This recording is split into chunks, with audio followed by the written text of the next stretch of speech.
ਵਾਹਿਗੁਰੂ ਜੀ ਕਾ ਖਾਲਸਾ ਵਾਹਿਗੁਰੂ ਜੀ ਕੀ ਫਤਿਹ। ਅੱਜ ਦੇ ਸਾਡੇ ਦੋ ਵਿਸ਼ੇ। ਪਹਿਲਾ ਵਿਸ਼ਾ ਸਾਡਾ सोशल मॉडल इन गुरु ग्रंथ साहब और दूसरा दसवंत ते है। पहला लैक्चर डॉक्टर सवराज सिंह जी, मैं इन्हां दा बायोडाटा देख रहा तो मैनूं लगदा मैनूं 20 मिनट लग जाने इन्हां दा बायोडाटा पढ़दे। डॉक्टर साहब सर्जन भी ने, डॉक्टर साहब राइटर भी ने, डॉक्टर साहब बहुत वड्डे एक लैक्चरर भी ने। अखबारां विच इन्हां दे बहुत आर्टिकल भी आते हैं और बड़ियां ढेर सारियां इन्हां ने किताबां भी लिखियां ने और किताबां भी हर सबजैक्ट दे उत्ते ने। मैडिकल ते भी लिखियां ने इन्हां ने किताबां, इन्हां ने रिलीजीअस भी लिखियां ने, सोशल इशूज़ ते भी लिखियां ने। मैं पढ़ रही सी कि किताब है the concept of unity in diversity in Shri Guru Granth साहब। टॉक्स ते रेडियो टॉक्स ते डॉक्टर साहब बहुत खास करके बाहर आस्ट्रेलिया दे रेडियो या कैनेडा और अमेरिका USA दे रेडियोज़ दी टॉक्स ते बहुत बार डॉक्टर साहब आते हैं। टॉक्स दे विच इन्हां unity of human kind, human rights दे उत्ते डॉक्टर साहब ने जिहड़ियां किताबां मैडिकल्स दियां बहुत लिखियां ने। एक किताब इन्हां दी बड़ी वधिया जिहड़ी मैनूं लगी, आ सिख पंजाब तू घर घर आ, बाहरले सिखां नूं एक पुकार की हुई है। एक किताब इन्हां दी है कि गुरु ग्रंथ साहब ते अजोका संसार। तो डॉक्टर साहब लगभग जिंदगी दे 40 साल USA विच रहे ने और मैनूं हुणे वीर जी दस रहे सी कि मैं डॉक्टर सवराज सिंह नूं बहुत पढ़िया और अमेरिका दे विच तां कहंदे ने कि अखबारां विच रोज़ ही इन्हां दे आर्टिकल आया करदे सी। तो साडे विच डॉक्टर सवराज सिंह जी ने यह अज दा जिहड़ा साडा सोशल मॉडल इन गुरु ग्रंथ साहब ते असीं गल करनी है। असीं वार वार इत्थे दसदे हां कि अज जिवें कि असीं 21वीं सैंचुरी विच विचर रहे हां, पर सवाल तो है कि जात पात फिरके सभ्याचार धर्म अमीरी गरीबी ते जेंडर के वखरेवियां के दलदल विच असीं फसे हुए हैं। और अज दे समाने विच मनुख की एक बड़ी वड्डी अधोगति जो ये है कि साडी व्यवस्था विच विद्वानां ते विद्वता नालों अनपढ़ पर अमीर व्यक्तियों की कदर ज़्यादा है। जदों असीं अपने आस पास देखते हैं पूरा साडा जिहड़ा सोसाइटी या सोशल सिस्टम है उस विच पढ़िया लिखिया दियां इंटलैक्चुअल्स दी जिहड़ी इज्जत है वो घट है और पैसे वाले पर अनपढ़ां दी इज्जत असीं देख रहे हैं ज़्यादा है। और ये सच है कि अज 21वीं सैंचुरी दे इस इरा विच जिहड़ी है रफ्तार इतनी तेज़ चल रही है कि उस विच जिहड़ा एक दूजे तो अगे लंघन की जिहड़ी परिस्पर्धा है उस दे विच असी सब कुछ अपना विगाग जो है ख़त्म कर रहे हैं। चाहे वह घर परिवार की गल है, चाहे वह धर्म करम की गल है, चाहे सभ्याचार की गल है। मनुख का मनुख प्रति जिहड़े फर्ज ने वो विसर रहे हैं। कहते हैं कि ग्लोबल विलेज बन गया है, दुनिया एक घर बन गई है, पर ये घर टुट रहे हैं, ये घर बिखर रहे हैं। तो असी एक सबजैक्ट जिहड़ा सोशल मॉडल इन गुरु ग्रंथ साहब वो आप जी सामने इसलिए ये लैक्चर का असी इसकी कल्पना की और इसनों साकार करने की कोशिश कर रहे हैं। पहले समझना तो सुनना सी यही है कि सोशल मॉडल की है, आइडियल सोशल मॉडल की है। वो होंदी है कि सब तो पहले तो सोशल अडॉप्टिटी होवे, सोशल कोऑपरेशन होवे और फिर सोशल करैक्टर की गल जिहड़ी। और साडे जिन्ने भी इत्थे लैक्चर ने असी लगभग असी सब लैक्चरां विच इस तरह की गल जरूर करते हैं। मैं पढ़ रहा सी कि अमरीका के एक बड़े प्रसिद्ध अर्थशास्त्री ने रॉबर्ट H. फ्रैंक, उन्होंने किताब है ड्रामन अर्थव्यवस्था।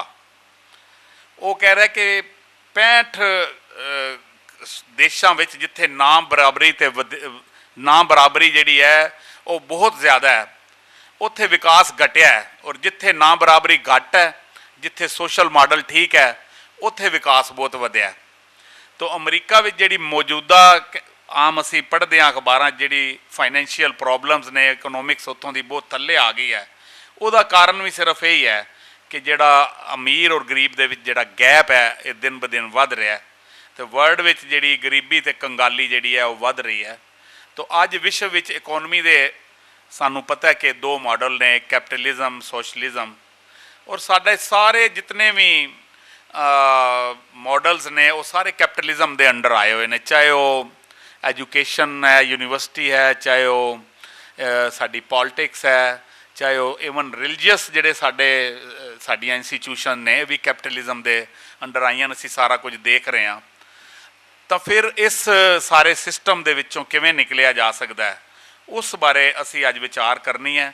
ਮਨੁੱਖਾਂ ਨੂੰ ਵੱਖ-ਵੱਖ ਪੱਧਰਾਂ ਉੱਤੇ ਕਿਵੇਂ ਸੰਗਠਿਤ ਕੀਤਾ ਜਾਵੇ, ਔਰ ਸਮਾਜ ਦਾ ਸਰਵਪੱਖੀ ਵਿਕਾਸ ਕਿਵੇਂ ਹੋ ਸਕੇ, ਸਾਡੀ ਸੁਸਾਇਟੀ ਕਿਵੇਂ ਅੱਗੇ ਜਾਵੇ, ਨਵੇਂ ਸਮਾਜ ਦੀ ਵਿਉਂਤਬੰਦੀ ਕਿਵੇਂ ਹੋਵੇ, ਇਹਨਾਂ ਪ੍ਰਸ਼ਨਾਂ ਦੇ ਉੱਤਰ ਜਿਹੜੇ ਨੇ ਅੱਜ ਜਿਹੜੇ ਜਗਿਆਸੂ ਨੇ ਇਹਨਾਂ ਦੇ ਪੁੱਤਰ ਲੱਭ ਰਹੇ ਨੇ। ਔਰ ਇਸ ਪ੍ਰਸੰਗ ਵਿੱਚ ਅਗਰ ਅਸੀਂ ਮਿਨਿਊਟਲੀ ਦੇਖੀਏ ਤਾਂ ਗੁਰੂ ਗ੍ਰੰਥ ਸਾਹਿਬ ਜਿਹੜਾ ਹੈ ਉਹ ਸਾਨੂੰ ਇਹ ਬੜਾ ਵੱਡਾ ਯੋਗਦਾਨ ਇਹਦੇ ਵਿੱਚ ਦੇ ਸਕਦਾ ਹੈ, ਬਸ਼ਰਤੇ ਕਿ ਅਸੀਂ ਮੈਂ ਬੜੀ ਵਾਰ ਇਹ ਕਹਿਣਾ ਕਿ ਅੱਜ ਦੇ ਇਸ ਦੌਰ ਦੇ ਵਿੱਚ ਸਾਰੇ ਸਮਾਧਾਨ ਚਾਹੇ ਗੁਰੂ ਗ੍ਰੰਥ ਸਾਹਿਬ ਦੇ ਵਿੱਚ ਪਏ ਨੇ, ਪਰ ਸਾਨੂੰ ਅਜੇ ਪਤਾ ਨਹੀਂ ਕਿ ਜਿਹੜੀ ਗੁਰੂ ਗ੍ਰੰਥ ਸਾਹਿਬ ਦੇ ਜਿਹੜੀ ਗੱਲ ਅਸੀਂ ਲੋਕਾਂ ਤੱਕ ਪਹੁੰਚਾਉਣਾ ਚਾਹੁੰਦੇ ਹਾਂ ਜਾਂ ਪਹੁੰਚਾਉਣੀ ਚਾਹੀਦੀ ਸੀ, ਉਹ ਅਫਸੋਸ ਨਾਲ ਮੈਂ ਕਹਿਣਾ ਚਾਹ ਰਿਹਾ ਕਿ ਗੁਰੂ ਗ੍ਰੰਥ ਸਾਹਿਬ ਦਾ ਯੋਗਦਾਨ ਜੋ ਹੈ ਅਜੇ ਗੋਲਿਆ ਨਹੀਂ ਗਿਆ। ਗੁਰੂ ਗ੍ਰੰਥ ਸਾਹਿਬ ਦੀ ਫਿਲੋਸਫੀ ਵਿਸ਼ਵ ਭਾਈਚਾਰੇ ਨਾਲ ਸਾਂਝੀ ਨਹੀਂ ਕੀਤੀ ਗਈ। ਤੋ ਅੱਜ ਜ਼ਰੂਰਤ ਹੈ ਮਨੁੱਖਾਂ ਨੂੰ ਵੱਖ-ਵੱਖ ਪੱਧਰਾਂ ਦੇ ਉੱਤੇ ਸੰਗਠਿਤ ਕਰਨ ਦੀ ਔਰ ਸਰਵਪੱਖੀ ਵਿਕਾਸ ਕਰਨ ਦੀ। ਤੋ ਸਾਡਾ ਅੱਜ ਦਾ ਵਿਸ਼ਾ ਜਿਹੜਾ ਹੈ ਉਹ ਇਹੀ ਹੈ ਕਿ ਅਜੋਕੇ ਸਮੇਂ ਵਿੱਚ ਗੁਰੂ ਗ੍ਰੰਥ ਸਾਹਿਬ ਇਸ ਵਿਸ਼ੇ ਲਈ ਕਿਸ ਤਰ੍ਹਾਂ ਕਾਰਗਰ ਹੋ ਸਕਦਾ ਹੈ, ਸੋਸ਼ਲ ਮਾਡਲ ਇਨ ਗੁਰੂ ਗ੍ਰੰਥ ਸਾਹਿਬ। ਮੈਂ ਡਾਕਟਰ ਸਵਰਾਜ ਸਿੰਘ ਜੀ ਨੂੰ ਬੇਨਤੀ ਕਰਾਂਗਾ ਕਿ ਉਹ। ਵਾਹਿਗੁਰੂ ਜੀ ਕਾ ਖਾਲਸਾ, ਵਾਹਿਗੁਰੂ ਜੀ ਕੀ ਫਤਿਹ। ਮੈਂ ਬੜੀ ਖੁਸ਼ੀ ਮਹਿਸੂਸ ਕਰ ਰਿਹਾ, ਬੜਾ ਮਾਣ ਵੀ ਮਹਿਸੂਸ ਕਰ ਰਿਹਾ ਕਿ ਇੰਨੀ ਜਿਹੜੀ ਜਾਗਰਤ, ਇੰਨੀ ਐਨਲਾਈਟਨਡ ਜਿਹੜੀ ਆਡੀਅੰਸ ਹੈ, ਇੰਨੇ ਸਰੋਤੇ, ਉਹਨਾਂ ਨਾਲ ਆਪਣੇ ਵਿਚਾਰ ਜਿਹੜਾ ਸਾਂਝੇ ਕਰਨ ਦਾ ਮੈਨੂੰ ਮੌਕਾ ਮਿਲ ਰਿਹਾ। ਤੋ ਸਭ ਤੋਂ ਪਹਿਲਾਂ ਤਾਂ ਮੈਂ ਇਹ ਕਹਿਣਾ ਚਾਹਾਂਗਾ ਕਿ ਅੱਜ ਜਿਹੜੀ ਜ਼ਰੂਰਤ, ਜਿਵੇਂ ਦੱਸਿਆ ਪ੍ਰਿੰਸੀਪਲ ਸਾਹਿਬ ਨੇ ਵੀ, ਬਹੁਤ ਜ਼ਰੂਰਤ ਹੈ ਦੁਨੀਆ ਨੂੰ ਕਿ ਜਿਹੜਾ ਇੱਕ ਆਲਟਰਨੇਟਿਵ ਮਾਡਲ ਆਫ ਡਿਵੈਲਪਮੈਂਟ ਜਿਹੜਾ ਗੁਰੂ ਗ੍ਰੰਥ ਸਾਹਿਬ ਦੇ ਵਿੱਚ ਹੈ, ਉਸ ਨੂੰ ਜਿਹੜਾ ਅਸੀਂ ਉਹਦਾ ਦਾਅਵਾ ਕਰੀਏ ਔਰ ਦੁਨੀਆ ਦੇ ਸਾਹਮਣੇ ਪੇਸ਼ ਕਰੀਏ। ਔਰ ਉਹਦੇ ਲਈ ਜਿਹੜਾ ਸਾਨੂੰ ਮਤਲਬ ਜਿਹੜੀ ਅਸੀਂ ਕਹੀਏ ਕਿ ਸਿੱਖ ਧਰਮ ਦੀ ਵਿਲੱਖਣਤਾ ਔਰ ਸੰਸਾਰਿਕ ਦੇਣ ਹੈ, ਜਿਹੜੀ uniqueness and universal contribution of ਸਿੱਖਿਜ਼ਮ, ਉਹ ਉਸ ਨੂੰ ਮਤਲਬ ਉਹਦਾ ਦਾਅਵਾ ਜਿਹੜਾ ਕਰਨ ਦੀ ਜ਼ਰੂਰਤ ਹੈ। ਜਿਹੜੀ ਮੈਂ ਤਾਂ ਕਹਿੰਦਾ ਵੀ ਇੱਕ ਤਾਂ ਹੁੰਦਾ ਨਾ ਸਮਝਾਉਣਾ, ਅਸੀਂ ਹਾਲੇ ਤੱਕ ਦਾਅਵਾ ਹੀ ਨਹੀਂ ਕਰ ਸਕੇ ਕਿ ਸਾਡੇ ਕੋਲ ਜੋ ਹੈਗਾ।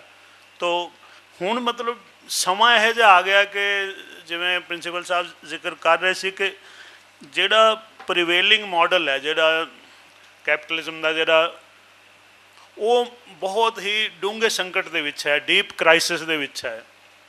ਤੋ ਹੁਣ ਉਸ ਦੇ ਬਦਲ ਦੀ ਇੱਕ ਦੁਨੀਆ ਨੂੰ ਜ਼ਰੂਰਤ ਹੈ। ਤੋ ਅਸੀਂ ਚਾਹੇ ਜੋ ਨਹੀਂ ਕਰ ਸਕੇ, ਲੇਕਿਨ ਉਸ ਕਰਨ ਦੀਆਂ ਜਿਹੜੀਆਂ ਸੰਭਾਵਨਾਵਾਂ ਜਿਹੜੀਆਂ ਨੇ, ਕਿਉਂਕਿ ਜਿਹੜੀਆਂ ਵਰਲਡ ਜਿਹੜਾ ਜਦੋਂ ਇੱਕ ਡੋਮੀਨੈਂਟ ਮਾਡਲ ਜਿਹੜਾ ਹੈ ਔਰ ਪ੍ਰੀਵੇਲਿੰਗ ਮਾਡਲ ਜਿਹੜਾ ਹੈ ਉਹ ਜਦੋਂ ਫੇਲ ਹੋ ਰਿਹਾ ਹੋਵੇ, ਅਸਫਲ ਹੋ ਰਿਹਾ ਹੋਵੇ, ਕ੍ਰਾਈਸਿਸ ਦੇ ਵਿੱਚ ਹੋਵੇ, ਤਾਂ ਫਿਰ ਮਤਲਬ ਜਿਹੜੀ ਹੈ ਦੁਨੀਆ ਉਹਦਾ ਬਦਲ ਦੇਖਣਾ ਸ਼ੁਰੂ ਕਰ ਦਿੰਦੀ ਹੈ।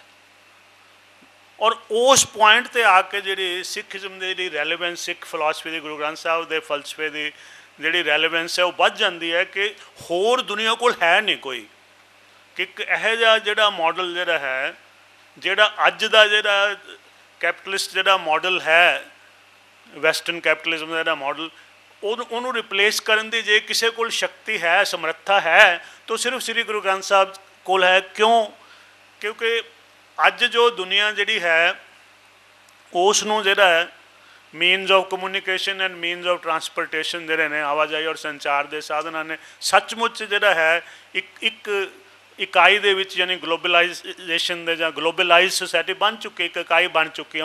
ਹੁਣ ਸਮੱਸਿਆ ਇਹ ਹੈਗੀ ਹੈ ਕਿ ਇਹ ਜਿਹੜੀ ਇਕਾਈ ਬਣੀ ਹੈਗੀ ਇਹ ਸਿਰਫ ਜਿਸਮਾਨੀ ਇਕਾਈ ਬਣੀ ਹੈ, ਫਿਜ਼ੀਕਲ। ਉਹਦੀ ਜਿਹੜੀ ਸੋਚ ਹੈ, ਲੋਕਾਂ ਦੀ ਸੋਚ ਨਹੀਂ, ਜਿਸਮਾਨੀ ਜਿਹੜਾ ਫੈਲਾਅ ਦੇ ਨਾਲ ਨਾਲ ਜਿਹੜੀ ਸੋਚ ਉਨੀ ਵਿਸ਼ਾਲ ਨਹੀਂ ਹੋਈ। ਬਲਕਿ ਇਹ ਕਹਿਣਾ ਅਤਕਥਨੀ ਨਹੀਂ ਹੋਏਗੀ ਕਿ ਕਈ ਵਾਰੀ ਤਾਂ ਸਾਨੂੰ ਇਸ ਤਰ੍ਹਾਂ ਲੱਗਦਾ ਕਿ ਸਾਡਾ ਜਿਸਮਾਨੀ ਫੈਲਾਅ ਹੋ ਰਿਹਾ, ਲੇਕਿਨ ਜਿਹੜੀ ਸੋਚ ਸਾਡੀ ਜਿਹੜੀ ਹੈ ਉਹ ਸੰਕੀਰਣਤਾ ਵੱਲ ਜਾ ਰਹੀ ਹੈ। ਤੋ ਇਹ ਜਿਹੜੇ ਇੱਕ ਬੜੀ ਵੱਡੀ ਵਿਰੋਧਤਾ ਹੀ ਹੈਗੀ ਹੈ, ਜਿਹੜੀ ਕਿ ਇਹ ਕੰਟਰਾਡਿਕਸ਼ਨ ਇੱਕ ਬੜੀ ਜਿਹੜੀ ਸਾਰੀ ਦੁਨੀਆ ਨੂੰ ਫੇਸ ਕਰਨੀ ਪੈਂਦੀ ਹੈ। ਤੋ ਉਹਦੇ ਵਿੱਚ ਇੱਕ ਇਹੋ ਜਿਹੀ ਸੋਚ ਦੀ ਲੋੜ ਹੈ ਜਿਹੜੀ ਸੱਚਮੁੱਚ ਜਿਹੜੀ ਕਿ ਇੱਕ ਸਾਨੂੰ ਵਿਸ਼ਵ ਦ੍ਰਿਸ਼ਟੀ ਜਿਹੜੀ ਪ੍ਰਦਾਨ ਕਰ ਸਕੇ। ਜੇ ਮੈਂ ਇਹ ਗੱਲ ਕਹਾਂ ਕਿ we have a globalization without a global perspective ਹੈ, ਇਹ ਇੱਕ ਸਮੱਸਿਆ ਹੈਗੀ। ਤੇ ਮਤਲਬ ਜਿਹੜਾ ਹੈਗਾ ਕਿ ਸਾਡੇ ਕੋਲ ਸੰਸਾਰੀਕਰਨ ਤਾਂ ਹੈ ਲੇਕਿਨ ਵਿਸ਼ਵ ਦ੍ਰਿਸ਼ਟੀ ਨਹੀਂ ਹੈ। ਤੋ ਉਹਦੇ ਲਈ ਹੁਣ ਜਿਹੜਾ ਕਿ ਵਿਸ਼ਵ ਦ੍ਰਿਸ਼ਟੀ ਕੌਣ ਦੇ ਸਕਦਾ? ਤੋ ਉਹ ਜਿਹੜਾ ਮੇਰੀ ਮਤਲਬ ਇਹ ਹੈ, ਮੇਰਾ ਪ੍ਰਭਾਵ ਜਾਂ ਮੇਰੀ ਧਾਰਨਾ ਇਹ ਹੈ ਕਿ ਸ਼੍ਰੀ ਗੁਰੂ ਗ੍ਰੰਥ ਸਾਹਿਬ ਕੋਲ ਇਹ ਸਮਰੱਥਾ ਹੈ ਕਿ ਅਸਲੀ ਅਗਰ ਗਲੋਬਲ ਪਰਸਪੈਕਟਿਵ ਜੇ ਕਿਤੇ ਹੈ ਤਾਂ ਉਹ ਗੁਰੂ ਗ੍ਰੰਥ ਸਾਹਿਬ 'ਚ ਹੈ। ਔਰ ਦੂਸਰੀ ਜਿਹੜੀ ਗੱਲ ਹੈ ਕਿ ਗੁਰੂ ਗ੍ਰੰਥ ਸਾਹਿਬ ਦੇ ਵਿੱਚ ਆਪਣੇ ਔਰ ਬੇਗਾਨੇ ਦਾ ਕੋਈ ਭੇਦ ਨਹੀਂ ਹੈ। ਸਾਰੇ ਆਪਣੇ ਆਪਣੇ ਜਿਹੜੇ ਬੇਗਾਨੀਤ ਹੈ ਜਾਂ ਦੂਸਰਾ ਸਮਝਣਾ, ਕਿਸੇ ਨੂੰ ਬੇਗਾਨਾ ਸਮਝਣਾ, ਉਹ ਅਗਿਆਨ ਦੀ ਨਿਸ਼ਾਨੀ ਹੈ। ਜਿਹੜਾ ਬੰਦਾ ਮੁਕੰਮਲ ਗਿਆਨ ਦੇ ਵਿੱਚ, ਉਹਦੇ ਲਈ ਤਾਂ ਕੋਈ ਨਾ ਕੋ ਬੈਰੀ ਨਾ ਹੀ ਬੇਗਾਨਾ, ਸਗਲ ਸੰਗ ਹਮਕੋ ਬਣਾਏ। ਤੋ ਇਸ ਕਰਕੇ ਅੱਜ ਜੇ ਦੁਨੀਆ ਦੇ ਵਿੱਚ ਕੋਈ ਟਰੂਲੀ ਯੂਨੀਵਰਸਲ ਫਿਲਾਸਫੀ ਹੈ ਜਿਹੜੀ ਦੁਨੀਆ ਜਿਹਦੇ ਤੋਂ ਕੋਈ ਸੇਧ ਲੈ ਸਕਦੀ ਹੈ ਤੇ ਉਹ ਸ਼੍ਰੀ ਗੁਰੂ ਗ੍ਰੰਥ ਸਾਹਿਬ ਹੈ। ਤੋ ਇੱਕ ਜਿਹੜੀ ਚੀਜ਼ ਇਹ ਹੈ ਕਿ ਜਿਹੜੀ ਗੱਲ ਆਪਾਂ ਜਿਹੜੀ ਹੈ ਸੋਸ਼ਲ ਮਾਡਲ ਦੀ ਕਰ ਰਹੇ ਹਾਂ, ਤੋ ਇੱਕ ਚੀਜ਼ ਇਹ ਸਮਝਣ ਵਾਲੀ ਹੈ ਕਿ ਜਿਹੜਾ ਸਿੱਖ ਫਿਲਾਸਫੀ ਜਾਂ ਗੁਰੂ ਗ੍ਰੰਥ ਸਾਹਿਬ ਦੀ ਫਿਲਾਸਫੀ ਸਿਰਫ ਧਾਰਮਿਕ ਫਲਸਫਾ ਨਹੀਂ ਹੈ। ਜੇ ਅਸੀਂ ਇਹ ਕਹਿੰਦੇ ਹਾਂ ਕਿ ਜੇ ਅਸੀਂ ਸ਼੍ਰੀ ਗੁਰੂ ਗ੍ਰੰਥ ਸਾਹਿਬ ਨੂੰ ਇਹ ਕਹਿੰਦੇ ਕਿ ਸਿਰਫ ਸਿੱਖਾਂ ਦੇ ਧਾਰਮਿਕ ਗ੍ਰੰਥ ਹਨ ਤੇ ਇਸ ਤੋਂ ਕੋਈ ਹੋਰ ਵੱਡੀ ਅਸੀਂ ਕੁਤਾਹੀ ਨਹੀਂ ਕਰ ਸਕਦੇ। ਇਹ ਜਿਹੜੀ ਹੈ ਬਹੁਤ ਹੀ ਇੱਕ ਐਡੀ ਵੱਡੀ ਚੀਜ਼ ਨੂੰ ਇੱਕ ਇੰਨਾ ਛੋਟਾ ਬਣਾ ਕੇ ਜਿਹੜਾ ਪ੍ਰੈਜ਼ੈਂਟ ਕਰਨਾ। ਤੋ ਇਸ ਕਰਕੇ ਜਿਹੜਾ ਹੈ ਕਿ ਗੁਰੂ ਗ੍ਰੰਥ, ਪਹਿਲੀ ਤਾਂ ਗੱਲ ਹੈ ਕਿ ਸ਼੍ਰੀ ਗੁਰੂ ਗ੍ਰੰਥ ਸਾਹਿਬ ਸਿਰਫ ਸਿੱਖਾਂ ਦੇ ਗ੍ਰੰਥ ਨਹੀਂ ਹਨ। ਇਹ ਜੇ ਦੁਨੀਆ ਦੇ ਵਿੱਚ ਅਗਰ ਹਿਊਮੈਨਿਟੀ ਦਾ ਕੋਈ ਗ੍ਰੰਥ ਹੈ, ਜੇ ਮਾਨਵਤਾ ਦਾ ਕੋਈ ਗ੍ਰੰਥ ਹੈ ਤੇ ਗੁਰੂ ਗ੍ਰੰਥ ਸਾਹਿਬ ਹੈ। ਤੋ ਦੂਸਰੀ ਗੱਲ ਹੈ ਕਿ ਸ਼੍ਰੀ ਗੁਰੂ ਗ੍ਰੰਥ ਸਾਹਿਬ ਸਿਰਫ ਧਾਰਮਿਕ ਗ੍ਰੰਥ ਨਹੀਂ ਹਨ, ਕਿਉਂਕਿ ਗੁਰੂ ਗ੍ਰੰਥ ਸਾਹਿਬ ਦੇ ਵਿੱਚ ਜਿਹੜਾ ਹੈ 4 ਪਦਾਰਥਾਂ ਦੀ ਗੱਲ ਕੀਤੀ ਗਈ ਹੈ। ਤੋ 4 ਪਦਾਰਥ ਜਿਹੜੇ ਧਰਮ, ਅਰਥ, ਕਾਮ ਔਰ ਮੋਕਸ਼ ਜਿਹੜੇ ਹੈ, ਤੋ ਉਹਦੇ ਜ਼ਾਹਰ ਹੈ ਕਿ ਜਿਹੜੀ ਗੁਰੂ ਗ੍ਰੰਥ ਸਾਹਿਬ ਜਿਹੜੇ ਜੀਵਨ ਦੀ ਜਿਹੜੀ ਸਾਰੇ ਪੱਖਾਂ ਨੂੰ ਸੰਬੋਧਿਤ ਹਨ। ਤੋ ਜਿਹੜੀ ਇਹ ਧਰਮ ਸਿਰਫ ਧਾਰਮਿਕ ਫਲਸਫਾ ਨਹੀਂ ਹੈ, ਬਲਕਿ ਇਹ ਤਾਂ ਇੱਕ ਜਿਹੜੀ ਸਮੁੱਚੀ ਜੀਵਨ ਜਾਂਚ ਜਿਹੜੀ ਹੈ ਉਹ ਗੁਰੂ ਗ੍ਰੰਥ ਸਾਹਿਬ ਦੇ ਵਿੱਚ ਹੈ, ਜਿਹਨੂੰ ਅੰਗਰੇਜ਼ੀ 'ਚ ਅਸੀਂ ਕਹੀਏ ਕਿ it's A comprehensive philosophy of life. ਤੋ ਇਹ ਜਿਹੜੀ ਚੀਜ਼ ਹੈ, ਤੋ ਕੰਪਰੀਹੈਂਸਿਵ ਫਿਲਾਸਫੀ ਆਫ ਲਾਈਫ ਹੋਣ ਦੇ ਨਾਤੇ ਜਿਹੜੇ ਹੈ ਉਹਦੇ ਵਿੱਚ ਜਿਹੜਾ ਸਮਾਜਿਕ ਸਰੋਕਾਰ ਨੇ ਸ਼੍ਰੀ ਗੁਰੂ ਗ੍ਰੰਥ ਸਾਹਿਬ ਦੇ ਸੋਸ਼ਲ ਕੰਸਰਨਸ ਨੇ। ਬਲਕਿ ਜੇ ਅਸੀਂ ਕਹੀਏ ਕਿ ਗੁਰੂ ਗ੍ਰੰਥ ਸਾਹਿਬ ਦੇ ਵਿੱਚ ਯੂਨੀਵਰਸਲ ਕੰਸਰਨ ਹੈ ਤਾਂ ਯੂਨੀਵਰਸਲ ਵੈਲਫੇਅਰ ਹੈ। ਇਹ ਜਿਹੜੀਆਂ 2 ਚੀਜ਼ਾਂ ਜਿਹੜੀਆਂ ਨੇ ਇਹ ਬੁਨਿਆਦੀ ਗੱਲਾਂ ਨੇ ਜਿਹੜੀਆਂ।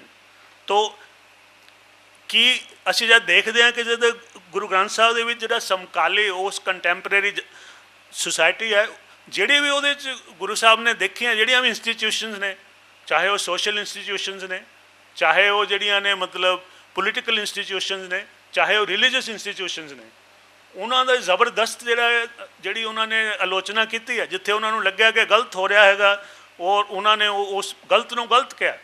ਇਹ ਨਹੀਂ ਕਿ ਸਿਰਫ ਉਹਨਾਂ ਨੇ ਕਿਹਾ ਵੀ ਅਸੀਂ ਤਾਂ ਧਾਰਮਿਕ ਬੰਦੇ, ਅਸੀਂ ਕੀ ਲੈਣਾ ਦੇਣਾ ਕਿ ਰਾਜਨੀਤੀ 'ਚ ਕੀ ਹੋ ਰਿਹਾ, ਸਮਾਜ 'ਚ ਕੀ ਹੋ ਰਿਹਾ। ਤੋ ਉਹ ਇਹ ਜਿਹੜੀ ਇੱਕ ਇਸ ਫਿਲਾਸਫੀ ਨੂੰ ਜਿਹੜਾ ਗੁਰੂ ਗ੍ਰੰਥ ਸਾਹਿਬ ਦੇ ਵਿੱਚ ਪੂਰੀ ਤਰ੍ਹਾਂ ਰੱਦ ਕੀਤਾ ਗਿਆ ਕਿ ਜਿਹੜਾ ਧਾਰਮਿਕ ਬੰਦਾ ਉਹਨੇ ਸਿਰਫ ਧਰਮ ਨਾਲ ਹੀ ਉਹਦਾ ਖੇਤਰ ਹੈ, ਉਹਨੇ ਬਾਕੀ ਨਹੀਂ। ਇਹ ਜਿਹੜੀ ਹੈ ਇਹ ਅਸੀਂ ਜਿਹੜੀ ਆਰਬਿਟਰੇਰੀ ਜਾਂ ਇੱਕ ਬਨੌਟੀ ਜਿਹੀ ਵੰਡ ਕੀਤੀ ਹੋਈ ਹੈ ਕਿ ਧਰਮ ਹੈ, ਇਹ ਅਰਥ ਹੈ, ਨਹੀਂ। ਸਾਰੀਆਂ ਚੀਜ਼ਾਂ ਜਿਹੜੀਆਂ ਨੇ ਇੰਟੈਗਰੇਟਡ ਨੇ ਤੇ ਉਹ ਸਾਰੀਆਂ ਚੀਜ਼ਾਂ ਇੰਟਰ ਰਿਲੇਟਡ ਨੇ ਸਾਰੀਆਂ। ਤੋ ਇਸ ਕਰਕੇ ਜਿਹੜੀ ਹੈ ਤੋ ਗੁਰੂ ਸਾਹਿਬ ਨੇ ਜਿਹੜੀ ਹੈ ਉਹਦੇ ਵਿੱਚ ਗੁਰੂ ਗ੍ਰੰਥ ਸਾਹਿਬ ਦੇ ਵਿੱਚ ਬੜੀ ਸਖਤ ਜਿਹੜੀ ਉਸ ਵੇਲੇ ਦੇ ਜੇ ਦੇਖੋ ਜੇ ਰਾਜਿਆਂ ਔਰ ਜਿਹੜੇ ਅਹਿਲਕਾਰਾਂ ਬਾਰੇ ਜੇ ਕਿਹਾ ਕਿ ਰਾਜੇ ਸੀ ਮੁਕੱਦਮ ਕੁੱਤੇ ਜਾਏ ਜਗਾਨ ਬੈਠੇ ਸੁੱਤੇ। ਤੇ ਇਸ ਤਰ੍ਹਾਂ ਹੀ ਜਿਹੜਾ ਉਹਨਾਂ ਨੇ ਆਪਣਾ ਜਿਹੜਾ ਕੰਸਰਨ ਹੈ ਵੀ ਕੀ ਸਮਾਜ ਦੇ ਵਿੱਚ ਜਿਹੜਾ ਐਕਸਪਲਾਇਟੇਸ਼ਨ ਹੋ ਰਹੀ ਹੈ ਕਿਸੇ ਦੀ, ਕਿ ਲੁੱਟ ਹੋ ਰਹੀ ਹੈ, ਸ਼ੋਸ਼ਣ ਹੋ ਰਿਹਾ, ਨਾ ਬਰਾਬਰੀ ਹੈ, ਵਿਤਕਰਾ ਹੈ, ਇਹ ਸਾਰੀਆਂ ਚੀਜ਼ਾਂ ਬਾਰੇ ਉਹਨਾਂ ਨੇ ਆਪਣੇ ਜਿਹੜੇ ਨੇ ਮਤਲਬ ਜਿਹੜਾ ਜੋ ਵਿਊਜ਼ ਜਿਹੜੇ ਦਿੱਤੇ ਨੇ ਬੜੇ ਹਰ ਇੱਕ ਚੀਜ਼ ਦੇ ਜਿਹਨੂੰ ਆਪਾਂ ਕਹੀਏ ਉਹ ਕ੍ਰਿਟਿਕ ਹੈ, ਸੋਸ਼ਲ ਕ੍ਰਿਟਿਕ ਵੀ ਹੈ, ਪੋਲੀਟੀਕਲ ਵੀ ਹੈ, ਇੰਸਟੀਟਿਊਸ਼ਨ ਦੇ ਵੀ ਹੈ। ਤੇ ਹੁਣ ਹੱਕ ਪਰਾਇਆ ਨਾਨਕਾ ਉਸ ਸੂਅਰ ਉਸ ਗਾਏ, ਤੇ ਫਿਰ ਹੈ ਕਿ ਜੇ ਰੱਤ ਲੱਗੇ ਕੱਪੜੇ ਜਾਮਾ ਹੋਏ ਪਲੀਤ, ਜੋ ਰੱਤ ਪੀਵੇ ਮਾਨਸਾ ਤਿਨ ਕਿਉਂ ਨਿਰਮਲ ਚੀਤ। ਤੋ ਮਤਲਬ ਜਿਹੜਾ ਕਿ ਜੇ ਕੋਈ ਬੰਦਾ ਇਹ ਸੋਚੇ ਕਿ ਮਤਲਬ ਜਿਹੜਾ ਕਿ ਅਸੀਂ ਜਿਹੜਾ ਸੋਸ਼ਲ ਤੌਰ 'ਤੇ ਜਿੰਨਾ ਮਰਜ਼ੀ ਜਿਹੜਾ ਅਸੀਂ ਦੂਸਰਿਆਂ ਨੂੰ ਐਕਸਪਲਾਇਟ ਕਰੇ ਜਾਈਏ ਔਰ ਜਾਂ ਉਹਦੇ ਬਾਰੇ ਕੁਛ ਨਾ ਕਹੀਏ ਤੇ ਅਸੀਂ ਬੜੇ ਅੱਛੇ ਧਾਰਮਿਕ ਇਨਸਾਨ ਹੋ ਸਕਦੇ ਹਾਂ, ਇਸ ਚੀਜ਼ ਨੂੰ ਜਿਹੜਾ ਮੂਲੋਂ ਹੀ ਜਿਹੜਾ ਉਹਨਾਂ ਨੇ ਰੱਦ ਕੀਤਾ ਵੀ ਇਹ ਕਿਸ ਤਰ੍ਹਾਂ ਹੋ ਸਕਦਾ ਹੈ। ਤੋ ਜੇ ਉਹਨਾਂ ਨੇ ਪੋਲੀਟੀਕਲ ਜਾਂ ਸੋਸ਼ਲ ਇੰਸਟੀਟਿਊਸ਼ਨ ਜਿਹੜੀਆਂ ਨੇ ਉਹਨਾਂ ਨੂੰ ਅਗਰ ਜਿੱਥੇ ਉਹਨਾਂ ਨੂੰ ਲੱਗਿਆ ਕਿ ਠੀਕ ਨਹੀਂ ਚੱਲ ਰਹੀਆਂ ਉੱਥੇ ਉਹਨਾਂ ਦੀ ਆਲੋਚਨਾ ਕੀਤੀ, ਉੱਥੇ ਜਿਹੜੀਆਂ ਰਿਲੀਜੀਅਸ ਇੰਸਟੀਟਿਊਸ਼ਨ ਨੇ ਆਪਣੇ ਵੇਲੇ ਦੀਆਂ, ਚਾਹੇ ਕਾਜ਼ੀ ਆ, ਚਾਹੇ ਪੰਡਤ ਆ, ਚਾਹੇ ਹਿੰਦੂਆਂ ਦੀਆਂ, ਚਾਹੇ ਮੁਸਲਮਾਨਾਂ ਦੀਆਂ, ਜਿਹੜੀ ਉਹਨਾਂ ਦੇ ਵਿੱਚ ਉਹਨਾਂ ਨੇ ਗਿਰਾਵਟ ਔਰ ਨਿਗਾਰ ਗੁਰੂ ਸਾਹਿਬ ਨੇ ਦੇਖੀ ਹੈ, ਉਹ ਬਕਾਇਦਾ ਉਸ ਦੀ ਆਲੋਚਨਾ ਕੀਤੀ ਹੈ। ਤੋ ਸ਼ਰਮ ਧਰਮ ਦੋਏ ਛੱਪ ਖਲੋਏ, ਕੂੜ ਫੇਰੇ ਪ੍ਰਧਾਨ ਵੇ ਲਾਲੋ, ਕਾਜ਼ੀਆਂ ਬਾਹਮਣਾ ਕੀ ਗੱਲ ਥੱਕੀ, ਅਗਦ ਪੜੇ ਸ਼ੈਤਾਨ ਵੇ ਲਾਲੋ।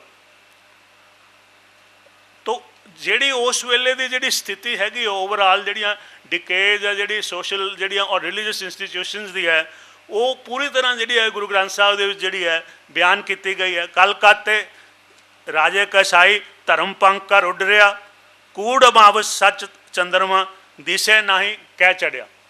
ਤੋ ਇਹ ਇੱਕ ਜਿਹੜੀ ਯੂਨੀਵਰਸਲ ਕੰਸਰਨ ਜਿਹੜਾ ਹੈਗਾ, ਜੇ ਕੰਸਰਨ ਯੂਨੀਵਰਸਲ ਕੰਸਰਨ ਔਰ ਯੂਨੀਵਰਸਲ ਵੈਲਫੇਅਰ ਨੂੰ ਤੁਸੀਂ ਨਿਖੇੜ ਨਹੀਂ ਸਕਦੇ ਕਿ ਜਿਹੜਾ ਬੰਦਾ ਜਿਹੜਾ ਕਹਿੰਦਾ ਮੇਰੇ ਸਰੋਕਾਰ ਹੀ ਨਹੀਂ ਹੈ, ਜਿਹਨੂੰ ਕੰਸਰਨ ਹੀ ਨਹੀਂ ਹੈ ਵੀ ਸਮਾਜ 'ਚ ਕੀ ਹੋ ਰਿਹਾ, ਉਹ ਬੰਦਾ ਸਮਾਜ ਦਾ ਭਲਾ ਕਿਸ ਤਰ੍ਹਾਂ ਕਰ ਸਕਦਾ। ਤੋ ਇਹ ਦੋ ਚੀਜ਼ਾਂ ਦੇ universal concern and universal welfare ਜਿਹੜੀਆਂ ਨੇ ਇਹ ਜਿਹੜੀਆਂ ਨਾਲ ਨਾਲ ਚੱਲਣੀਆਂ। ਤੋ ਫਿਰ ਜਿਹੜਾ ਹੈ ਕਿ ਜੇ ਗੁਰੂ ਗ੍ਰੰਥ ਸਾਹਿਬ ਦੇ ਵਿੱਚ ਜਿਹੜਾ ਸਮਕਾਲੀ ਸਮਾਜ ਹੈ ਉਸ ਦਾ ਜੋ ਹੋ ਰਿਹਾ, ਜੋ ਗਲਤ ਹੋ ਰਿਹਾ, ਉਸ ਬਾਰੇ ਜਿਹੜਾ ਉਹਨੂੰ ਦੱਸਿਆ ਗਿਆ, ਪਰ ਲੇਕਿਨ ਇਹ ਨਹੀਂ ਹੈ ਕਿ ਸਿਰਫ ਉੱਥੇ ਹੀ ਗੱਲ ਖਤਮ ਹੋ ਗਈ, ਆਲੋਚਨਾ ਦੇ ਗੱਲ ਖਤਮ ਨਹੀਂ ਹੈ, ਬਲਕਿ ਇੱਕ ਜਿਹੜਾ ਹੈ ਜਿਹੜਾ ਸਹੀ ਕੀ ਹੋਣਾ, ਜਿੱਥੇ ਗਲਤ ਦੱਸਿਆ ਵੀ ਇਹ ਗਲਤ ਹੋ ਰਿਹਾ, ਫਿਰ ਸਹੀ ਮਾਡਲ ਕੀ ਹੈ, ਸਹੀ ਕੀ ਹੋਣਾ ਚਾਹੀਦਾ, ਉਹਦੇ ਬਾਰੇ ਵੀ ਜਿਹੜਾ ਹੈ ਵੀ ਜਿਹੜਾ ਪੂਰੀ ਤਰ੍ਹਾਂ ਜਿਹੜਾ ਸਾਨੂੰ ਜਿਹੜਾ ਚਾਨਣਾ ਪਾਇਆ ਗਿਆ ਹੈਗਾ। ਤੋ ਇਹ ਜਿਹੜਾ ਹਲੇਮੀ ਰਾਜ ਦਾ ਜਿਹੜਾ ਹੈ ਜਾਂ ਬੇਗਮਪੁਰਾ ਜਿਹੜਾ ਹੈ, ਇਹ ਇੱਕ ਉਹ ਸਮਾਜ ਹੈ ਜਿਹਦੇ ਵਿੱਚ ਕੋਈ ਕਿਸੇ ਦੀ ਕੋਈ ਲੁੱਟ ਨਹੀਂ ਕਰ ਰਿਹਾ, ਕੋਈ ਕਿਸੇ ਦਾ ਮਤਲਬ ਸ਼ੋਸ਼ਣ ਨਹੀਂ ਕਰ ਰਿਹਾ, ਕੋਈ ਕਿਸੇ ਨੂੰ ਤੰਗ ਨਹੀਂ ਕਰ ਰਿਹਾ, ਕੋਈ ਕਿਸੇ ਨੂੰ ਮਤਲਬ ਇਕਨੋਮਿਕਲੀ ਜਾਂ ਹੋਰ ਪੋਲੀਟੀਕਲੀ ਕਿਸੇ ਤਰ੍ਹਾਂ ਮਤਲਬ ਕਿਸੇ 'ਤੇ ਦਬਾਅ ਨਹੀਂ ਪਾ ਰਿਹਾ। ਤੋ ਇਹ ਗੁਰੂ ਸਾਹਿਬ ਕਹਿੰਦੇ ਸਭ ਸੁਖਾਲੀ ਉੱਠਿਆ, ਇਹ ਹੋਆ ਹਲੇਮੀ ਰਾਜ ਜੀਓ। ਇਹ ਹੈ ਹਲੇਮੀ ਰਾਜ ਜਿੱਥੇ ਸਾਰੇ ਜਿਹੜੇ ਆ ਉਹ ਸੁਖ ਵਸ ਰਹੇ ਆ। ਫਿਰ ਜਿਹੜਾ ਬੇਗਮਪੁਰਾ ਜਿੱਥੇ ਕਿਸੇ ਨੂੰ ਕੋਈ ਗਮ ਨਹੀਂ ਹੈ, ਬੇਗਮਪੁਰਾ ਸ਼ਹਿਰ ਕਾ ਨਾਉ, ਦੁੱਖ ਅੰਦੋ ਨਹੀਂ ਤੇ ਠਾਉ, ਵੀ ਨਾ ਕਿਸੇ ਨੂੰ ਉੱਥੇ ਦੁੱਖ ਹੈ, ਨਾ ਕੋਈ ਫੀਅਰ ਹੈ, ਨਾ ਕੋਈ ਐਂਗਜ਼ਾਇਟੀ ਹੈ, ਨਾ ਤਸਵੀਸ ਖਿਰਾਜ ਨਾ ਮਾਲ, ਖੌਫ ਨਾ ਖਤਾ ਨਾ ਤਰਸ ਜਵਾਲ, ਵੀ ਉੱਥੇ ਕੋਈ ਕਿਸੇ ਕਿਸਮ ਦਾ ਵਿਤਕਰਾ ਨਹੀਂ, ਕੋਈ ਲੁੱਟ ਨਹੀਂ, ਕੋਈ ਮਤਲਬ ਟੈਕਸਾਂ ਦਾ ਬਰਡਨ ਨਹੀਂ ਹੈ। ਤੋ ਇਹੋ ਜਿਹਾ ਇੱਕ ਜਿਹੜਾ ਸਮਾਜ ਹੈ ਜਿਹੜਾ ਬਿਨਾਂ ਕਿਸੇ ਵਿਤਕਰੇ ਤੋਂ, ਬਿਨਾਂ ਕਿਸੇ ਸ਼ੋਸ਼ਣ ਤੋਂ, ਬਿਨਾਂ ਕਿਸੇ ਲੁੱਟ ਤੋਂ, ਬਿਨਾਂ ਕਿਸੇ ਸਮਾਜਿਕ ਨਾ ਬਰਾਬਰੀ ਤੋਂ ਜਿਹੜਾ ਸਮਾਜ ਪੂਰਨ ਜਿਹੜਾ ਬਰਾਬਰੀ ਦੇ ਸਿਧਾਂਤ 'ਤੇ ਹੈ, ਉਹੋ ਜਿਹੇ ਸਮਾਜ ਦੀ ਜਿਹੜੀ ਇੱਕ ਮਾਡਲ ਜਿਹੜਾ ਗੁਰੂ ਗ੍ਰੰਥ ਸਾਹਿਬ ਦੇ ਵਿੱਚ ਜਿਹੜਾ ਪੇਸ਼ ਕੀਤਾ ਗਿਆ। ਔਰ ਇਸ ਦੇ ਸੰਦਰਭ ਦੇ ਵਿੱਚ ਜਿਹੜਾ ਹੈ ਕਿ ਇੱਕ ਜਿਹੜੀ ਬਹੁਤ ਵੱਡੀ ਗੱਲ ਜਿਹੜੀ ਗੁਰੂ ਗ੍ਰੰਥ ਸਾਹਿਬ ਦਾ ਜਿਹੜਾ ਬੁਨਿਆਦੀ ਸਿਧਾਂਤ ਹੈ ਉਹ ਜਿਹਨੂੰ ਆਪਾਂ ਕਹਿੰਦੇ ਹਾਂ ਕਿ ਯੂਨਿਟੀ ਇਨ ਡਾਈਵਰਸਿਟੀ ਜਿਹੜੀ ਹੈ, ਅਨੇਕਤਾ ਵਿੱਚ ਏਕਤਾ। ਕਿਉਂਕਿ ਜਿਹੜੀ ਬਹੁਤ ਵੱਡੀ ਦੁਨੀਆ ਦੀ ਜਿਹੜੀ ਸਮੱਸਿਆ ਹੈ ਉਹ ਜਿਹੜੀ ਹੈ ਕਿ ਜਦੋਂ ਅਸੀਂ ਜਿਹੜਾ ਹੈ ਵਖਰੇਵਿਆਂ ਪ੍ਰਤੀ ਜਿਹੜਾ ਹੈ ਸਾਡੇ 'ਚ ਸਹਿਣਸ਼ੀਲਤਾ ਨਹੀਂ ਹੈ, ਬਹੁਤ ਸਾਰੇ ਦੁਨੀਆ ਦੇ ਜਿਹੜੀਆਂ ਸਮੱਸਿਆਵਾਂ ਨੇ ਉਸ ਵਿੱਚੋਂ ਉਪਜ ਰਹੀਆਂ। ਚਾਹੇ ਜਿਹੜੀ ਅਸਹਿਣਸ਼ੀਲਤਾ ਜਿਹੜੀ ਹੈ ਧਾਰਮਿਕ ਹੈ, ਕਿਸੇ ਦਾ ਦੂਜੇ ਦਾ ਧਰਮ ਹੈ, ਚਾਹੇ ਸੱਭਿਆਚਾਰਕ ਹੈ, ਚਾਹੇ ਨਸਲ 'ਤੇ ਆਧਾਰਿਤ ਹੈ, ਚਾਹੇ ਜਿਹੜੀ ਇਕਨੋਮਿਕ ਉਹਦਾ ਕੋਈ ਆਰਥਿਕਤਾ 'ਤੇ ਹੈ, ਅਮੀਰੀ ਗਰੀਬੀ ਦਾ ਫਰਕ ਹੈ, ਚਾਹੇ ਸਮਾਜਿਕ ਜਿਹੜਾ ਹੈ ਜਿਹਨੂੰ ਅਸੀਂ ਭਾਰਤ ਦੇ ਸੰਦਰਭ ਜਾਤ ਪਾਤ ਦੀ ਗੱਲ ਸਮਝੇ ਕਿ ਕਾਸਟ ਦਾ ਜਾਂ ਉਹਦੇ ਨਾਲ ਸੋਸ਼ਲ ਰਿਲੇਟਡ ਜਿਹੜਾ ਸਟੇਟਸ ਹੈ ਉਹ ਰਿਲੇਟਡ ਹੈ। ਲੇਕਿਨ ਕਿਸੇ ਨਾ ਕਿਸੇ ਰੂਪ ਦੇ ਵਿੱਚ ਜਿਹੜਾ ਮਨੁੱਖ ਜਿਹੜਾ ਹੈ ਉਹ ਦੂਸਰੇ ਦੇ ਜਿਹੜਾ ਵੱਖਰਾ ਹੋਣ ਦਾ ਜਿਹੜਾ ਹੈ उस प्रति सहनशीलता नहीं दिखाता जरा। तो ये जिहड़ी चीज़ है कि डाइवर्सिटी जिहड़ी है, सिर्फ डाइवर्सिटी जिहड़ी है वो रिलीजियस डाइवर्सिटी नहीं है, रिलीजियस डाइवर्सिटी भी है, कल्चरल डाइवर्सिटी भी है, इकनॉमिक डाइवर्सिटी भी है, सोशल डाइवर्सिटी भी है, पोलीटिकल डाइवर्सिटी भी है कि लोगों के जिहड़े हुण हर पोलीटिकल भी किसी दे हुण कोई खब्बे पक्षी है, कोई सज्जे पक्षी है, कोई मतलब जिहड़ा किसी दे होर तरह ने तो कोई देख रहा हुण जे असीं कही कि नहीं जो मैं कहना है यही ठीक है, जिहड़ा दूसरे नूं जिहड़ा वखरे होण दा हक ना देना जिहड़ा है वो जिहड़ा है उहनूं अंग्रेजी का शब्द जिहड़ा है जिन्हों असीं कहंदे यूनीफॉर्मिटी, एक जिहड़ा है डाइवर्सिटी जिहड़ी विभिन्नता है तो यूनीफॉर्मिटी जिहड़ी इकसारता है। तो जिहड़ी बहुत सारियां जिहड़ियां अज दियां जिहड़ियां समस्यावां ने अज दे संदर्भ च देखिए तो जिहड़ा वैसटर्न जिहड़ा कैपिटलिस्ट सोसाइटी है वो ये कहंदे कि असीं ही ठीक है, साडा ही जिहड़ा है वो किसी ना किसी रूप दे विच जिहड़ा है अपनियां जिहड़ियां वैल्यूज़ ने उन्होंने ठीक समझदियां और दूसरियां नूं गलत समझ रही हैं। और जिहड़ा डोमीनेंट जिहड़ा प्रबल सभ्याचार है, जिहड़ा पश्चिमी सभ्याचार है वो दूसरे सभ्याचारां दी जिहड़ी होंद नूं जिहड़ा हुण खत्म करन ते तुलिया पिया कि जिहड़ी क्योंकि उहनूं सहन नहीं कर रहा। तो ये एक बड़ी वड्डी चीज़ है जिहड़ी कि जिहड़ी जे दुनिया दे विच जिहड़ा एका होना है, यूनिटी जे होनी है तो यूनिटी यूनीफॉर्मिटी नाल नहीं हो सकती। यूनिटी और यूनीफॉर्मिटी दे विच बहुत ज़्यादा फर्क है। यूनीफॉर्मिटी मीनस इकसारता कि सारिਆਂ ਨੂੰ ਇੱਕੋ ਵਰਗਾ बनाना, तो यूनिटी जिहड़ी है वो तां ही हो सकती है कि कुदरत ने इकसार नहीं बनाया कि जिहड़ी विभिन्नता है डाइवर्सिटी है वो नैचुरल है। जब कुदरत ने जब एक जे नहीं बनाया तो जब तुसी एक जिहा बनाने की कोशिश करते हो तो मतलब you are going against the nature, तुसी कुदरत के खिलाफ जा रहे हो। तो जिहड़ी हुण जिहड़ा ये सिद्धांत है गुरु ग्रंथ साहब का अनेकता विच एकता, यूनिटी इन डाइवर्सिटी, ये बहुत डूंघाई नाल सानूं जिहड़ी है समझण दी लोड़ है क्योंकि ये जिहड़ा इहदे उपर ही जिहड़ा बहुत गल्लां जिहड़ियां दूसरियां निर्भर करदियां ने। तो जिहड़ा मैनूं जिहड़ी समझ है मैं तुहाडे नाल ओह साझी करनी है कि उहदे विच जिहड़ा गुरु साहब ने जिहड़ा निर्गुण और सरगुण का जिहड़ा संकल्प दिता है वो ही जिहड़ा इस यूनिटी एंड डाइवर्सिटी का जिहड़ा उस दा आधार बनता है। क्योंकि जिहड़ी सच्चाई दे जिहड़े दो वख-वख जिहड़े पद्धर ने कि एक सरगुण मैंने जिहड़ी मैनीफेस्ट जिहड़ी एमनेंट जिहड़ी प्रगट जिहड़ी सच्चाई है, जिहड़ी वो सच्चाई जिहड़ी है गुण जिहदे विच गुण गुण का मतलब है कि कोई चीज़ है जिहड़ी कि हुण असीं कहीए कि देखो रंग की है, ये छोटी है कि वड्डी है, मोटी है कि पतली है, लंबी है कि छोटी, कोई भी काली है कि गोरी है, कोई गुण जदों हुंदा है किसी चीज़ तो वो सरगुण है। जिहड़ी चीज़ गुण क्योंकि इंद्रियां द्वारा जिहड़ा गुण जिहड़ा है वो देखा जा सकता है। जिहड़ी साइंस है वो भी सरगुण जिहड़ी सच्चाई तक सीमित है। फर्क सिर्फ इन्ना हैगा कि असी अपनियां जे अपनियां कुदरती इंद्रियां जे कई अखां दे नाल असीं हुण इदां देखदे हां, वध तो वध कोई बंदा 5 मील 10 मील 20 मील, जब पहाड़ी कोई उच्ची होगी 50 मील तक भी देख लेगा कोई। हुण जे असीं टैलीस्कोप लगा लांगे तो वो कई उहदी जिहड़ी रीच है साडी अख दी वो मतलब लखां मीलों तक या कई बार उस तो मिलियंस ऑफ माइल करोड़ां मीलों तक भी लैके जा सकते। लेकिन उसने कोई नवी चीज़ नहीं लियांदी, तुहाडी ही जिहड़ी उस दा जिहड़ा पसार जिहड़ा उहदी एक्सटेंशन करती तुहाडी जिहड़ी तुसीं जिन्नी देख सकते हो उसनूं उहदी। लेकिन वो कोई भी दुनिया का इहो जिहा टैलीस्कोप नहीं होएगा जिहदी कोई लिमिट ना होए जिहड़ी, क्योंकि जिहड़ी चीज़ गुणां दे विच आ जांदी है सरगुण है जिहड़ी वो टाइम एंड स्पेस दे विच जिहड़ी है समय और खला दे विच लिमिट हो जाती है। और जिहड़ी चीज़ समय और खला दे विच लिमिट हुंदी है वो उस रूप दे विच कदी भी हमेशा लिए नहीं रह सकती। वो चेंजिंग है, उन्हें बदलना है। अज आप इत्थे बैठे हैं इस जगह पर बैठे हैं, ये जिहड़ा दृश्य है यह जिहड़ी जगह है ये हुण 100 साल पहले की सी, ये बिल्कुल इस तरह की नहीं होएगी जो अज असीं देख रहे हैं। ये 100 साल पहले इधर नहीं होएगी, 100 साल बाद ये की होएगा काफ़ी संभावना है कि जो अज है ये शेप नहीं होएगी। तो जिहड़ी चीज़ सरगुण जिहड़ी है वो बदल रही चीज़ है जिहड़ी, लेकिन जिहड़ी निर्गुण है मतलब ट्रांससेंडेंट जिहड़ी कि अनमैनीफेस्ट जिहड़ी प्रगट नहीं हो रही, जिहड़ी क्वालिटीज़ जिहदे च गुण नहीं हैं। गुण तो भाव कि वो गुण जिहड़े इंद्रियां दे राहीं जिहड़े असीं जिन्हां नूं परिभाषित कर सकते हैं जां महसूस कर सकते हैं। तो वो जिहड़ी सच्चाई है वो निर्गुण सच्चाई जिहड़ी है that is beyond time and space, ਔਰ ਉਹ ਜਿਹੜੀ ਹੈ ਸੱਚਾਈ ਜਿਹੜੀ ਹੈ ਗੁਰੂ ਗ੍ਰੰਥ ਸਾਹਿਬ ਸ਼ੁਰੂ ਹੀ ਉੱਥੋਂ ਹੋ ਰਿਹਾ ਹੈ ਕਿ ਉਹ ਸੱਚਾਈ ਕਿਹੜੀ ਹੈ, ਇੱਕ, ਕਿਉਂਕਿ ਉਹ ਸੱਚਾਈ ਇੱਕ ਹੈ। ਗੁਰੂ ਸਾਹਿਬ ਨੇ ਕਿਹਾ ਕਿ ਉਹ ਜਿਹੜੀ ਸੱਚਾਈ, ਜਿਹੜੀ ਪਰਿਭਾਸ਼ਾ ਹੈ ਜਿਹੜੀ ਇੱਕ ਦੀ, ਇੱਕ ਉਹੀ ਹੈ ਕਿ ਜਿਹੜੀ ਅਟਲ ਸੱਚਾਈ ਹੈ, ਜਿਹੜੀ ਅਨਚੇਂਜਿੰਗ, ਆਦ ਸੱਚ, ਜੁਗਾਦ ਸੱਚ, ਹੈਪੀ ਸੱਚ, ਨਾਨਕ ਹੋਸੀ ਪੀ ਸੱਚ। ਤਾਂ ਇਹ ਜਿਹੜਾ ਸਰਗੁਣ ਔਰ ਨਿਰਗੁਣ ਦਾ ਜਿਹੜਾ ਆਪਸ ਦੇ ਵਿੱਚ ਰਿਲੇਸ਼ਨ ਹੈ, ਇਹ ਜਿਹੜਾ ਹੈ ਇਹ ਸਾਨੂੰ ਸਮਝਣ ਦੀ ਗੱਲ ਹੈ ਕਿ ਸਰਗੁਣ ਜਿਹੜਾ ਹੈ ਇਹ ਨਿਕਲਦੀ, ਸਾਰੀਆਂ ਜਿਹੜੀਆਂ ਸੱਚਾਈਆਂ ਨੇ ਉਹ ਅਖੀਰ ਦੇ ਵਿੱਚ ਉਸੇ ਸੱਚਾਈ ਦੇ ਵਿੱਚੋਂ ਨਿਕਲ ਰਹੀਆਂ ਨੇ ਔਰ ਉਸੇ ਦੇ ਵਿੱਚ ਹੀ ਸਮਾ ਰਹੀਆਂ ਨੇ। ਫਰਕ ਸਿਰਫ ਇੰਨਾ ਹੈ ਕਿ ਜਿਹੜਾ ਸਰਗੁਣ ਹੈ ਇਹ ਜਿਹੜਾ ਹੈ ਇਹ ਉਪਜਦੀ ਵੀ ਹੈ ਔਰ ਇਹਦਾ ਵਿਨਾਸ਼ ਵੀ ਹੁੰਦਾ ਹੈ, ਇਹ ਮਤਲਬ ਦੁਬਾਰਾ ਜਿਹੜੀ ਹੈ ਇਸ ਰੂਪ 'ਚ ਨਹੀਂ ਰਹਿੰਦੀ।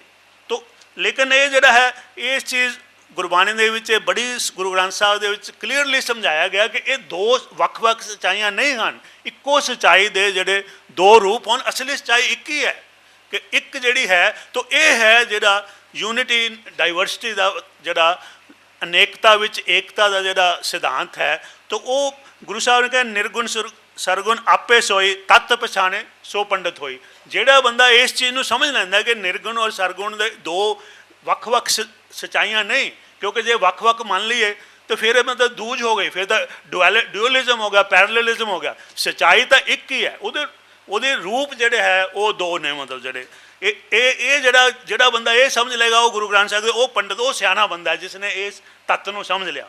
ਤਾਂ ਇਸੇ ਤਰ੍ਹਾਂ ਨਿਰਗੁਣ ਆਪ ਸਰਗਨ ਵੀ ਉਹੀ, ਕਲਾਧਾਰ ਜਿਨ ਸਗਲੀ ਮੋਹੀ। ਔਰ ਸਾਰੀ ਜਿਹੜੀ ਸ਼ਕਤੀ ਹੈ ਜੋ ਵੀ ਦੁਨੀਆ, ਤਾਂ ਉਹ ਇਹ ਜਿਹੜੀ ਸਾਰੀ ਇਸ 'ਤੇ ਹੀ ਡਿਪੈਂਡ ਕਰਦੀ ਹੈ ਕਿ ਇਹ ਅਗਰ ਤੁਸੀਂ ਇਸ ਚੀਜ਼ ਨੂੰ ਸਮਝ ਲਓ ਕਿ ਇਹ ਜਿਹੜੀ ਨਿਰਗੁਣ ਹੀ ਹੈ, ਜਿਹੜੀ ਅਸਲੀ ਜਿਹੜੀ ਹੈ, ਜਿਹੜੀ ਉਹ ਅਟਲ ਸੱਚਾਈ ਇੱਕ ਹੀ ਹੈ, ਉਹਦਾ ਹੀ ਜਿਹੜਾ ਹੈ ਬਾਕੀ ਸੱਚਾਈਆਂ ਉਹਦਾ ਹੀ ਰੂਪ ਨੇ। ਤੇ ਫਿਰ ਜਿਹੜਾ ਸਾਨੂੰ ਇਹ ਜਿਹੜਾ ਸਿਧਾਂਤ ਹੈ ਜਿਹੜਾ ਇਹ ਸਮਝ ਆਉਂਦਾ। ਔਰ ਇੱਕ ਜਿਹੜੀ ਗੱਲ ਹੈ ਇਹਦੇ ਨਾਲ ਹੀ ਜਿਹੜੀ ਰਿਲੇਟਡ ਹੈ ਕਿ ਜਿਹੜਾ ਸੈਕੂਲਰਿਜ਼ਮ ਦਾ ਜਿਹੜਾ ਕਨਸੈਪਟ ਹੈ, ਧਰਮ ਨਿਰਪੱਖਤਾ ਦਾ, ਉਹ ਵੀ ਜਿਹੜਾ ਹੈਗਾ ਇੱਕ ਸਿੱਖ ਕਨਸੈਪਟ ਹੈ, ਜਿਹੜਾ ਗੁਰੂ ਗ੍ਰੰਥ ਸਾਹਿਬ ਦਾ ਕਨਸੈਪਟ ਹੈ, ਸੰਕਲਪ ਹੈ। ਮੈਂ ਇਹਨੂੰ ਕਹਿੰਦਾ ਕਿ ਪੋਜ਼ਿਟਿਵ ਸੈਕੂਲਰਿਜ਼ਮ ਹੈ। ਦੂਸਰੇ ਪਾਸੇ ਜਿਹੜਾ ਹੈਗਾ ਵੈਸਟਰਨ ਜਿਹੜਾ ਕੈਪੀਟਲਿਸਟ ਜਿਹੜਾ ਸੈਕੂਲਰਿਜ਼ਮ ਦਾ ਜਿਹੜਾ ਕਨਸੈਪਟ ਹੈ, ਉਹ ਸੰਕਲਪ ਹੈ ਜਿਹੜਾ, ਉਹਨੂੰ ਹਮੇਸ਼ਾ ਨੈਗੇਟਿਵ ਸੈਕੂਲਰਿਜ਼ਮ ਕਿਹਾ।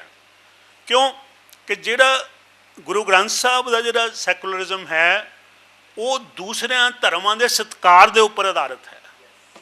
ਜਿਹੜਾ ਕੈਪੀਟਲਿਜ਼ਮ ਦਾ ਜਿਹੜਾ ਇਤਿਹਾਸਕ ਤੌਰ 'ਤੇ ਜਿਹੜਾ ਹੈ, ਜਿਨ੍ਹਾਂ ਨੇ, ਤੁਸੀਂ ਤਾਂ ਬਹੁਤ ਮਤਲਬ ਪੜ੍ਹੇ ਲਿਖੇ ਹੋ, ਤੁਸੀਂ, ਜ਼ਾਹਰ ਹੈ ਕਿ ਮੈਂ ਕੋਈ ਨਵੀਂ ਗੱਲ ਨਹੀਂ ਦੱਸ ਰਿਹਾ, ਲੇਕਿਨ ਜਿਹੜਾ ਐਵੋਲੂਸ਼ਨ ਹੀ ਹੈ, ਜਿਹੜਾ ਸੈਕੂਲਰਿਜ਼ਮ ਪੱਛਮ ਦੇ ਵਿੱਚ ਆਇਆ, ਉਹ ਕੋਈ ਲੋਕਾਂ ਦੇ ਭਲੇ ਲਈ ਨਹੀਂ ਸੀ। ਉਹ ਜਿਹੜੀ ਸਟੇਟ ਨੇ, ਜਿਹੜੀ ਕੈਪੀਟਲਿਸਟ ਕਲਾਸ ਨੇ, ਜਿਹੜੀ ਉਸ ਤੋਂ ਪਹਿਲਾਂ ਜਿਹੜੀ ਪਾਵਰ ਸੀਗੀ ਉਹ ਚਰਚ ਦੇ ਕੋਲ ਸੀ।